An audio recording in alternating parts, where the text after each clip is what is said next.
Midnight calculations. Astrid Chen adjusted her telescope's focus, her nimble fingers making minute calibrations as she tracked the unusual stellar phenomenon. The stellar observatory was silent at 2 a.m., just how she preferred it.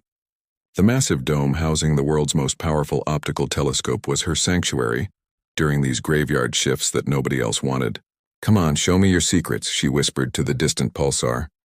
Her dark eyes reflected the soft glow of monitoring equipment as she recorded another set of measurements. At 28, Astrid was the youngest senior researcher at the observatory, her reputation for identifying patterns others missed earning her respect, if not adequate compensation. The soft beep of her phone interrupted her concentration. A medication reminder for her grandfather. Astrid sighed, making a mental note to stop by the pharmacy tomorrow. Since her grandmother's passing, Grandfather Chen's Parkinson's had worsened and the medical bills kept mounting. Her night differential pay barely covered his care, but she refused to compromise either her research or his well-being. The observatory door opened with a soft whoosh, startling her. Nobody ever came during her shifts. "I apologize for the intrusion," said a man's voice, quiet but commanding. Astrid turned to find Elijah Nash standing in the doorway. Even in the dimly lit observatory, his presence was unmistakable. The reclusive tech billionaire whose company, Nash Innovations, had recently become the observatory's primary benefactor. Most employees had never even seen him in person. "Mr. Nash, I wasn't informed you'd be visiting tonight." Astrid quickly stood, suddenly conscious of her worn jeans and the coffee stain on her MIT sweatshirt. "That's because nobody knows I'm here." His voice was smooth with a hint of something she couldn't quite place. Weariness, perhaps. "Please continue your work. Pretend I'm not here." An impossible request. Elijah Nash was 6 feet of refined intensity, his tailored charcoal suit a stark contrast to the casual atmosphere of the observatory. His features were angular, framed by dark hair with premature silver at the temples. At 35, he had built an empire on revolutionary quantum computing technology, but was notorious for avoiding public appearances. "May I ask why you're here, sir?" Astrid returned to her station, trying to appear unaffected by his presence. Elijah approached slowly, keeping a respectful distance from her equipment. "Insomnia. Sometimes the only cure is to remember why I do what I do." He gestured toward the massive telescope. "Mind if I look?" Astrid hesitated before stepping aside. "I'm tracking a pulsar with unusual energy signatures." As he leaned toward the eyepiece, Astrid noticed the subtle scent of sandalwood and something else. Graphite? Like he'd been drawing or writing by hand. "Beautiful," he murmured. When he straightened, their eyes met briefly. His were a striking shade of gray that reminded her of storm clouds. "The universe makes more sense than people," Astrid said, then immediately regretted the personal comment. To her surprise, Elijah smiled, a small, genuine expression that transformed his serious face. "That's precisely why I'm here at 2 a.m. instead of at some charity gala." For the next hour, Astrid found herself explaining her research as Elijah asked surprisingly insightful questions. Unlike most wealthy benefactors who nodded politely without understanding, he grasped complex astrophysical concepts with ease. As dawn approached, Elijah checked his watch. "I've kept you from your work long enough, Dr. Chen." "It's just Astrid. I haven't defended my dissertation yet." "But you will." It wasn't a question. "Your theory on gravitational waves is revolutionary." Astrid blinked in surprise. "You've read my pre-publication papers? I make it my business to know the brightest minds working under my funding." He moved toward the door, then paused. "Will you be here tomorrow night?" "Every night this week. The phenomenon peaks during this lunar phase." Elijah nodded. "Then perhaps I'll suffer from insomnia again tomorrow." With that enigmatic statement, he was gone, leaving Astrid wondering if the encounter had actually happened or if sleep deprivation had finally caught up with her. Her phone beeped again, another medication reminder. Reality crashed back. Whatever just happened with Elijah Nash existed in a different world than hers, one without crushing medical debt and uncertain academic futures. Still, as she returned to her calculations, Astrid couldn't help but look forward to tomorrow night. Colliding orbits 3 nights had passed since Elijah Nash first appeared at the observatory, and each night he returned. Astrid found herself anticipating his arrival, preparing talking points about her research. even brewing an extra cup of the expensive tea she normally reserved for special occasions. Tonight, she was recording data when the door opened precisely at 1:30 a.m. "You're early," she said without looking up. "And you're expecting me." Elijah set down a paper bag on her desk. "I brought sustenance." "You forget to eat when you're working." Astrid opened the bag to find gourmet sandwiches and fresh fruit. "How did you know?" "The same way I know you've been subsisting on vending machine crackers and energy drinks." He gestured to the trash can overflowing with wrappers. Not exactly brain food for someone mapping the cosmos. As they ate, Astrid found herself sharing more than just scientific theories. She told him about her Chinese-American grandfather, who had raised her after her parents died in a car accident, about his deteriorating health, and about the scholarship that had changed her life. "Why night shifts?" Elijah asked, his storm-gray eyes intent on her face. "Triple the pay," Astrid admitted.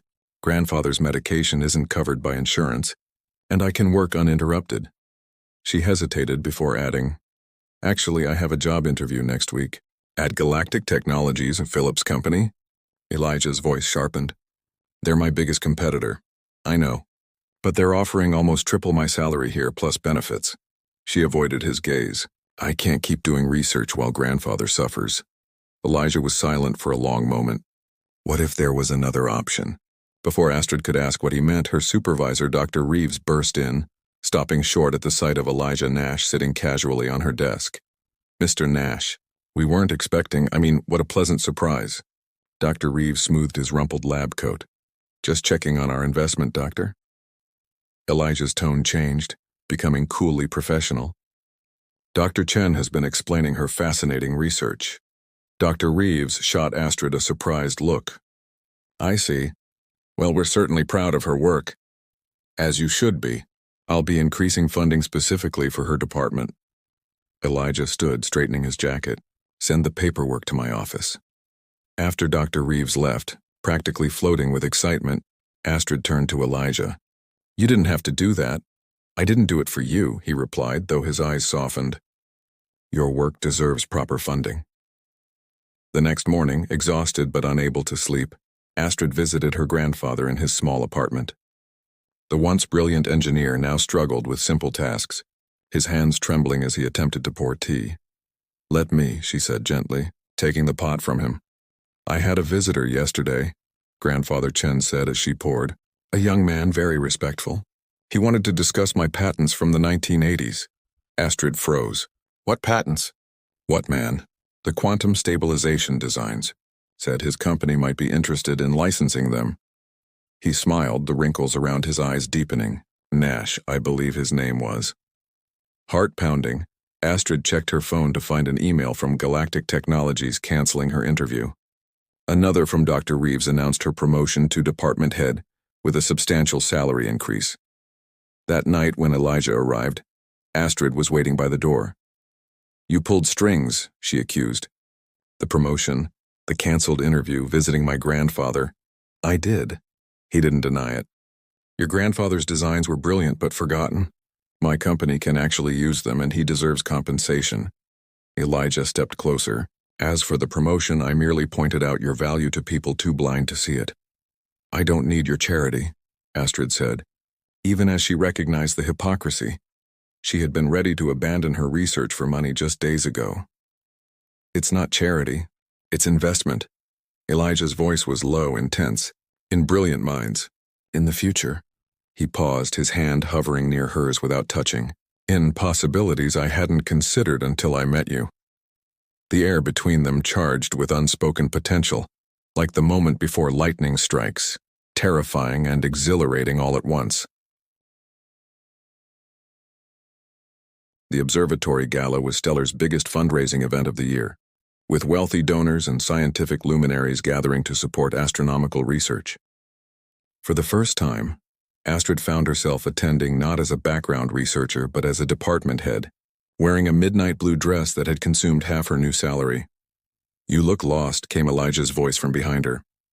Turning, Astrid nearly dropped her champagne flute. Elijah in formal wear was an entirely different level of intimidating, his custom tuxedo emphasizing the athletic frame usually hidden beneath business suits. "I'm more comfortable with stars than socialites," she admitted, Then let's escape. He offered his arm. The rooftop has a much better view. The night air was cool as they stood among the rooftop garden's exotic plants, the city lights stretching below them like a terrestrial galaxy. I've been meaning to ask, Elijah said as they gazed at the stars. Why pulsars? Of all the celestial phenomena to study, why focus on dying stars? Astrid smiled. Because they're predictable in their unpredictability.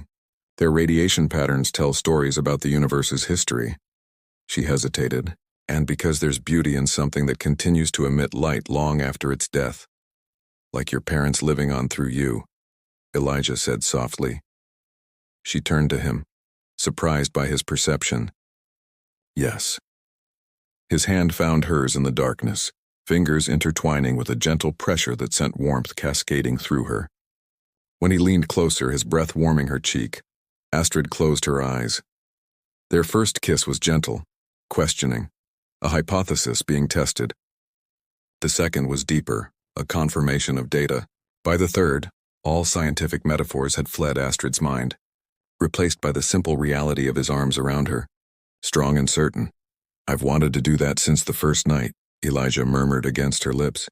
Even with the coffee stains and eye bags, she teased, especially then, when you were explaining quantum fluctuations, impulsor emissions with more passion than most people feel in a lifetime. The moment shattered as the rooftop door opened and a striking purple-haired woman in an avant-garde gown stepped out. So, this is where you're hiding, Eli, she said, her accent faintly British. The board members are asking for you. Astrid stepped back immediately, but Elijah kept hold of her hand. Astrid, this is Lyra Vega, my Chief Innovation Officer. Lyra, Dr. Astrid Chen.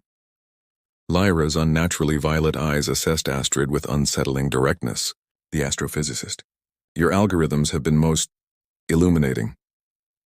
Something about her phrasing seemed odd. Algorithms? Astrid looked between them, confused. I'll explain later, Elijah said, shooting Lyra a warning glance. We'll be down shortly. After Lyra left, the easy intimacy between them had evaporated. What algorithms is she talking about? Elijah sighed. Your pulsar tracking system. We've been adapting it for quantum computing applications. Without asking me? That's proprietary research, which is owned by the observatory, which is funded by my company. Seeing her expression, he softened his tone. We were going to approach you formally next week with proper credit and compensation. Before Astrid could respond, her phone rang, the nursing service for her grandfather. The call was brief but devastating. Grandfather Chen had fallen and was en route to the hospital. I have to go, she said, already moving toward the door. I'll take you, Elijah replied without hesitation. My car is faster. In the sleek luxury vehicle racing through the city streets, Astrid's personal and professional worlds collided violently in her mind. The man beside her, so careful with his driving yet so cavalier with her research, had somehow become central to both realms in just a few short weeks. As his hand covered hers in silent support, she wondered if stars felt this confused when caught in competing gravitational fields. Cosmic revelation. The hospital waiting room was a sterile purgatory where time seemed simultaneously too fast and unbearably slow. Astrid sat rigid in an uncomfortable chair, still in her evening gown, while Elijah made calls that somehow resulted in her grandfather receiving the hospital's top neurologist at 3 a.m. He's stabilized, the doctor finally reported. The fall caused no new damage, but it has accelerated the progression of his condition. He'll need round-the-clock care moving forward. After the doctor left, Astrid pressed her palms against her eyes. I can't afford that kind of care. I can, Elijah said simply. No. Her response was immediate. That crosses a line. What line? The one where you allow someone who cares about you to help? The one where I become a charity case to a billionaire who's also exploiting my research? The words burst out before she could stop them. Elijah flinched as though she'd struck him. Is that what you think? That I sought you out to steal your work? Didn't you? Astrid stood, suddenly needing distance. Your company starts using my algorithms right when you begin visiting the observatory? That's quite a coincidence. It was Lyra who identified the application potential, he said quietly. I didn't even make the connection until later. I came to the observatory that first night because I was having panic attacks about my latest product launch and needed perspective. The vulnerability in his admission caught her off guard. Panic attacks? Why do you think I wander around at 2 a.m.? Money doesn't cure anxiety. He ran a hand through his hair, disheveling it.